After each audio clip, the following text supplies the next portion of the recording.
Lebih bermartabat Bu Susi pengganti Edi Prabowo ketimbang Fadlizon, ditulis oleh Agus Oloan dari Siwa.com. Usai Menteri KKP Edi Prabowo yang memang sedari awal jadi menteri mengejutkan banyak pihak dan dinilai bakal gagal serta berujung reshuffle oleh berbagai kalangan, termasuk saya sendiri pernah berprediksi bahwa ini menteri tidak cocok mengemban tugas seberat itu, menjaga kelautan dan semua sumber daya alam yang terkandung di dalamnya adalah pekerjaan berat dan hanya Ibu Susi Pujiastuti yang mengerti, mencintai dan menjaga kelautan kita beserta isinya. Edi Prabowo ternyata memang benar hanya bisanya pelan-pelan menghancurkan kelautan kita beserta isinya. Kenapa saya katakan demikian? Karena faktanya, apa yang telah diperjuangkan dan dijaga oleh Menteri Susi dirombak demi memperkaya dia dan kroni-kroninya.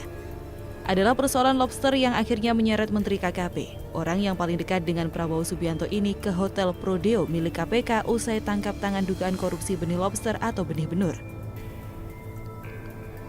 Dikabarkan orang dekat Prabowo Subianto ini diduga menerima suap 3,4 miliar rupiah dan 100.000 US dollar terkait izin benih lobster atau benih benur yang sebelumnya sangat dilarang oleh Menteri Susi demi menjaga ketahanan pangan Indonesia dan meningkatkan harga jual lobster tanah air yang menurut pengakuan Bu Susi hanya ada di Indonesia.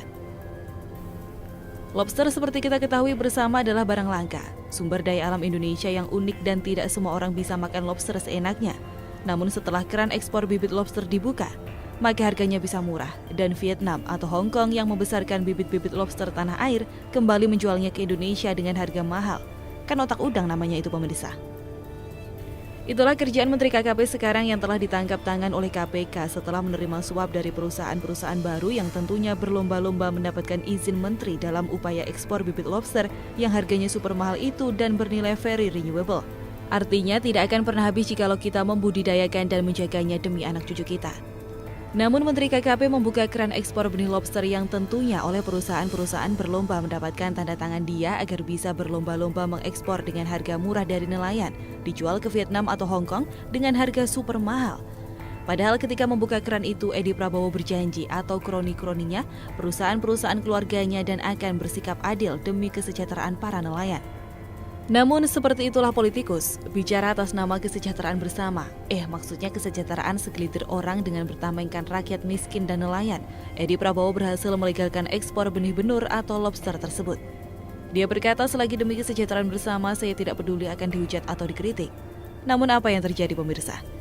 Dugaan Menteri KKP menerima uang 3,4 miliar rupiah dari pemegang PT Aero Citra Cargo Amri dan Ahmad Bahtiar melalui Ainul Fakih, staf istri Edi dan KPK juga mencatat sekitar Mei 2020, Edi Prabowo diduga menerima 100.000 US dollar atau setara 1,4 miliar rupiah dari Direktur PT Dua Putra Perkasa Suharjito melalui Safri dan Amirul Mukminin menjadi bukti kuat bahwa Edi tidak benar dalam menjalankan tugasnya sebagai Menteri KKP.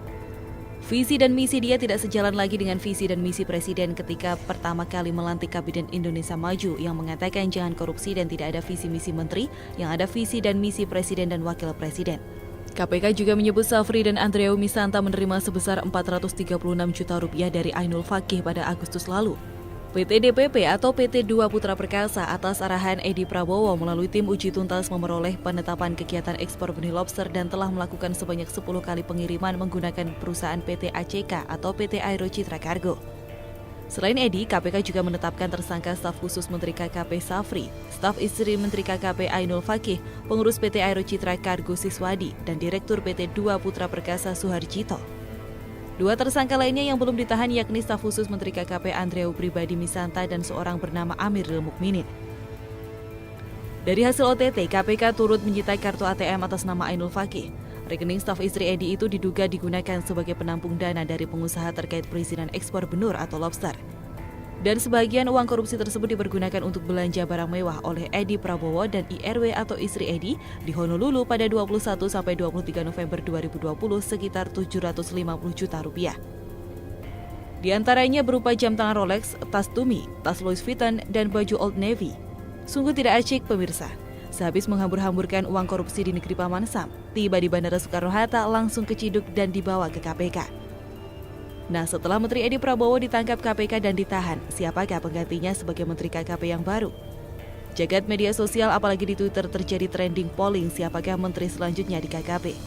Ada dua nama, tiba-tiba publik menjagokan Fadlizon tanpa K menyaingi Ibu Menteri Susi Pujiastuti yang kembali dijagokan jagat media sosial pengganti ex-Menteri Edi.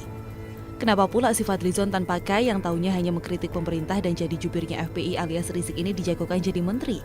Apa yang bisa dia perbuat?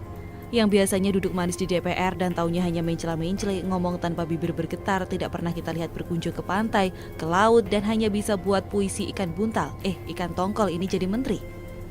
Terlalu berat buat kamu jabatan Menteri KKP Fadlizon tanpa K. Biarlah Bu Susi Pujiastuti jadi Menteri KKP. Karena setelah tidak jadi menteri, beliau tetap menerjang ombak dan selalu berkunjung ke pantai dan laut-laut Indonesia. Apalagi beliau adalah orang pertama yang paling depan mengkritisi kebijakan-kebijakan Edi Prabowo yang mengobok-obok dan mengkotak-katik kebijakan-kebijakan Menteri Susi yang menurut saya sudah cocok dalam upaya menjaga kelautan Indonesia. Jadi pemirsa, Anda pilih Fadlizon tanpa K atau Bu Susi Pujiastuti jadi Menteri KKP yang baru? Kalau saya sih pasti memilih Bu Susi. Kalau kamu gimana? KPK tangkap Menteri KKP Edi Prabowo. Bukti KPK kuat di tangan Firly Bahuri. Ditulis oleh Agus Oloan dari Sewa.com. Tudingan miring selama ini terhadap KPK setelah era baru di tangan Komisaris Jenderal Firly Bahuri terjawab sudah, dibayar tunai pemirsa. Pagi ini tepat di Hari Guru Nasional yang jatuh tanggal 25 November 2020, saya mendapatkan kabar dari beranda Twitter saya. Saya terkejut karena berita ini masih fresh pemirsa, masih baru dan belum semua orang tahu. Apa itu? Judul beritanya, KPK tangkap Menteri Kelautan dan Perikanan Edi Prabowo. Bagaimana tidak terkejut? Memang sosok ini sangat kontroversial ketika ditunjuk oleh Presiden Joko Widodo menjabat sebagai Menteri Kelautan dan Perikanan yang sebelumnya dijabat oleh elegan dan penuh dedikasi oleh Menteri Susi Pujiastuti yang begitu banyak mendapat pujian selamat menjabat dengan prestasi-prestasi hebatnya, terutama soal ketegasan dalam menenggelamkan dan membakar kapal-kapal berbendera asing yang menangkap ikan di perairan dan kelautan tanah air. Ternyata benar dugaan publik selama ini jika Menteri KKP yang diduduki oleh Edi Prabowo kurang pas pada tempatnya. Karena selain mengkritisi dan mengobok-obok kebijakan Menteri Susi, tidak ada inovasi dan perubahan yang signifikan di tubuh kementerian yang dia jabat. Malah yang ada Menteri Edi Prabowo dikabarkan ditangkap di Bandara Soekarno-Hatta saat kepulangan dari Amerika Serikat.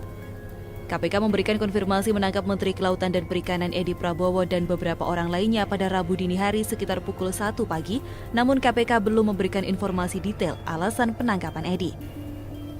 Benar, kami telah mengamankan sejumlah orang pada malam dan dini hari tadi, ucap Wakil Ketua KPK Nawawi Pomolango dalam keterangannya di Jakarta, Rabu 25 November dikutip dari Antara.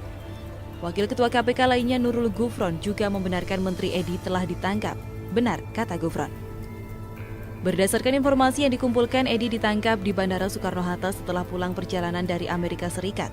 Istri Edi yang turut dalam perjalanan dikabarkan turut dibawa ke KPK. Selain Edi, bersama beberapa orang yang ditangkap tersebut sudah berada di gedung KPK, Jakarta untuk menjalani pemeriksaan intensif.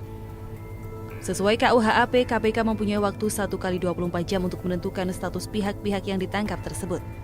Belakangan ini, Kementerian KKP disoroti terkait ekspor benih lobster atau benur. Koran Tempo melaporkan pembukaan ekspor benih lobster ini diduga melibatkan kader partai politik. Kementerian Kelautan dan Perikanan resmi membuka kembali keran ekspor benur berdasarkan Peraturan Menteri KKP Nomor 12 Tahun 2020. Beleit ini membatalkan larangan ekspor benih lobster melalui Peraturan Menteri KKP Nomor 56 Tahun 2016 oleh yang dibuat Susi Pujiastuti. KKP telah memberikan izin ekspor kepada 30 perusahaan yang diantaranya milik kader Partai Gerindra, sehingga menimbulkan polemik. Menteri Kelautan dan Perikanan Edi Prabowo menyatakan proses pemberian izin telah melalui prosedur yang melibatkan para ahli. Meski demikian, dia menegaskan perusahaan yang mendapat izin ekspor bukanlah kerabat atau keluarganya. Saya tidak peduli akan dihina seperti apa mengelola negeri. Selama saya sangat yakin tujuan mulia untuk membela rakyat, saya tidak peduli, yang penting rakyat makan, kata Edi dalam rapat kerja bersama Komisi 4 DPR Jakarta Senin 6 Juli. Indonesia mengekspor lobster jenis Panulirus SPP sebesar 28,5 juta US dollar pada 2018. Dari jumlah tersebut, hampir setengahnya diekspor ke Taiwan, yakni 10,6 juta US dollar. Nilai ekspor ke Tiongkok berada di urutan kedua, yakni 9,1 juta US dollar. Masalah korupsi memang masalah terbesar di negeri ini dan terbukti sudah. Apa motivasi Edi Prabowo saat menjadi menteri? Dia tidak lagi berpijak dan tidak ingat lagi akan visi dan misi presiden yang ada dalam dirinya, ketamakan dengan membuat visi dan misi sendiri. Akhirnya, Dia terjerumus dan terjerembab sendiri karena blunder keputusannya yang membatalkan keputusan menteri sebelumnya yang sebenarnya sangat bagus dan akhirnya. Walau berdiri di belakang Partai Gerindra yang berkoalisi dengan pemerintah dan mungkin itulah tujuan mereka jauh sebelum pembentukan kabinet, di mana Menteri Susi harus digantikan oleh Edi Prabowo karena disinilah sumber uang yang paling banyak. Entahlah, yang pasti Menteri Edi Prabowo telah tertangkap tangan di Bandara Soekarno-Hatta oleh karena indikasi korupsi oleh KPK. Dan KPK menjawab tuntas keraguan publik selama ini karena belum mau mengungkap kasus-kasus besar. Namun sekarang Firly Bahuri dan kawan-kawan menangkap Menteri KKP Edi Prabowo bersama dengan sejumlah orang yang sudah tertangkap terlebih dahulu. Good job KPK. Dan inilah adalah sinyal untuk Gubernur DKI tentunya. Semoga setelah ini KPK bisa mengungkap kasus-kasus besar lainnya, terutama masalah banyaknya uang rakyat yang hilang di DKI Jakarta.